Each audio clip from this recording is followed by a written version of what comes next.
You've heard of Santa Claus, of course, jolly fat dude in the red suit who lives in the North Pole and makes toys with elves, right? You might also know the tradition from the Netherlands on which Santa Claus is based. And it has to do with somebody named Sinterklaas, which actually is for Saint Nicholas. Saint Nicholas is the patron saint of children. And I bet you didn't know why. It's not because he brings treats. It's not because he brings gold coins or saves people from indentured servitude or whatever all the different legends are. Saint Nicholas was a real guy. He was born in the late 200s and he lived until early 300s, whatever. He got to be old, I guess. He was a bishop, an archbishop. He lived in Myra, which I think is now Turkey, according to what I looked up. While he was the bishop of Myra, there was this horrible famine. He would go to the different households in his diocese to see what the state of each family was in and could he help in some way. While on his travels, he stayed at the home of a guy who had plenty of food.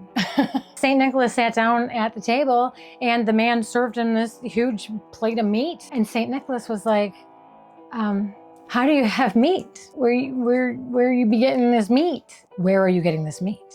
So the guy confessed that he had been kidnapping children and murdering them and feeding them to travelers. And St. Nicholas said, tell me where the remains of the other bodies are, because you know, it wasn't just one kid. And so he brought them to this tub of salt that had, it was already in pieces. St. Nicholas made the sign of the cross over the salted tub and 3 boys came out and they were returned to their mothers. So that's not really the story they tell you and in a Christmas special, but that's okay because St. Nicholas Day is a totally different day from Christmas. So no worries. It's today, actually, December 6th. Happy St. Nicholas Day.